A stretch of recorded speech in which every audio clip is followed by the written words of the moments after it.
All right. Hello. Good morning. Good morrow. Good day. Good evening. Wherever you're at, whenever you're at. Welcome to this channel. It's all about just Bible reading. I read it for you to help maybe inspire you to read because I'm really not that good at reading.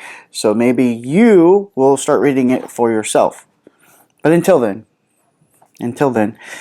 we are reading Genesis chapter 14 today. All right, so let's begin. All right, Genesis 14. Let's see. In the days of there's more names. I'm sorry. It's just the way it is. In the days of Amphrael, king of Shinar, Antioch, king of Elasar, Cheholder, king of Elam, and Tidal, king of Goim. Bear with me. These kings made war with Bera, king of Sodom, Berisha, king of Gomorrah, Shinab, king of Admah, Shember, king of Zeboim, and the king of Bela, that is Zor. And all these joined forces in the valley of Siddim, that is the Salt Sea. 12 years they had served Chedorlaomer. Okay. It was so long I lost my place. Okay, Chedorlaomer.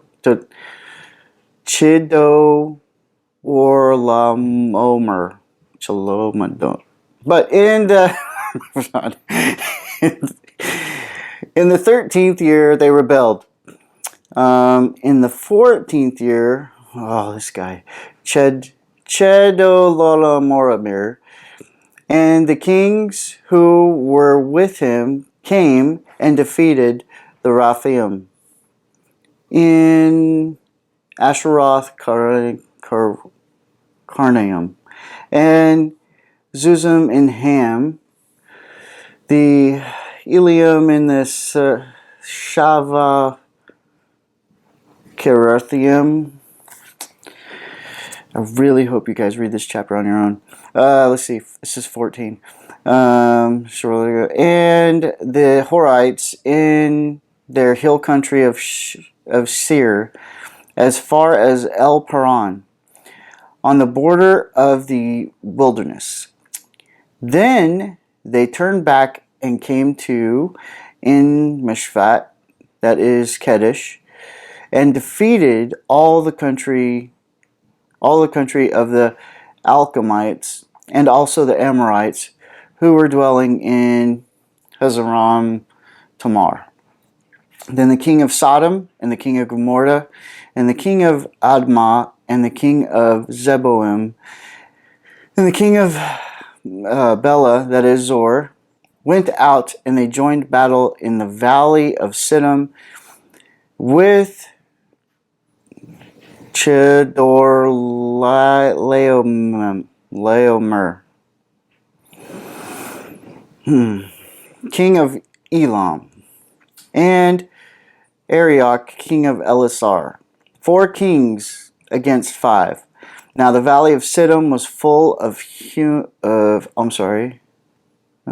bitumen pits, and all the kings of Sodom and Gomorrah fled.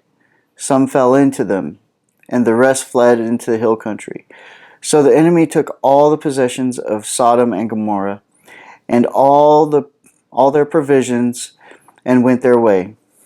They also took Lot, the son of Abram's brother, who was dwelling in Sodom, and his possessions, and went their way.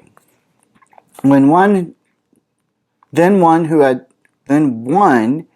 who had escaped came and told Abram the Hebrew, who was living by the oaks of Mamre,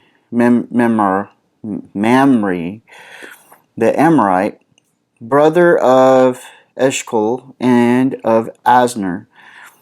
These were allies of Abram. When Abram heard that his kinsmen had been taken captive, he led forth his trained men, born in his house, 318 of them, and went in pursuit as far as Dan. And he divided his forces against them by night. He and his servants, and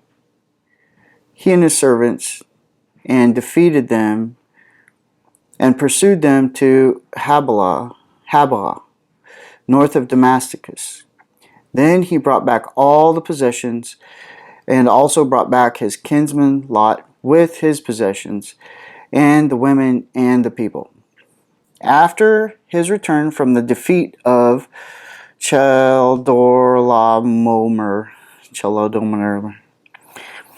and the kings who were with him, the king of Sodom went out to meet him, and at the valley of Shaveh, that is the king's valley. And Melchizedek, king of Salem, brought out bread and wine. He was a priest of God Most High. And he blessed him, and he said, Blessed be Abram by God Most High, possessor of heaven and earth. And blessed be God Most High, who delivered your enemies into your hand. And Abram gave him a tenth of everything. And the king of Sodom said to Abram, Give me the persons, but take the goods for yourself. But Abram said to the king of Sodom, I have lifted my hand to the Lord God Most High, possessor of heaven and earth, that I would not take a thread or a sandal strap or anything that is yours, lest you should say, I have made Abram rich. I will take nothing but what the young men have eaten, and the share of the men who went with me. Let Abner, Eshcol, and Mamre take their share. Wow, man, God, it's tough, isn't it? So it's kind of the Bible, you know. I mean, this is it's part one, so it's just a reading. Forgive me for the brutality of that one. Wow, that was kind of tough. Some of these I pre-read, some I don't, as you can tell. Sometimes when I don't pre-read them, I actually go smoother. When I pre-read them, my mind kind of gets a little hurried. This is one that was half and half, and you could kind of tell it's just one of those things. But anyways, I hope you're reading with me.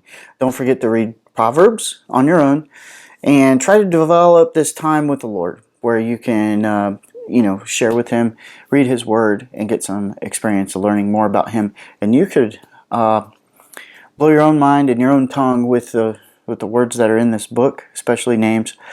So anyways, look for part 2 here coming up, and we'll see you there. Hope you have a blessed day.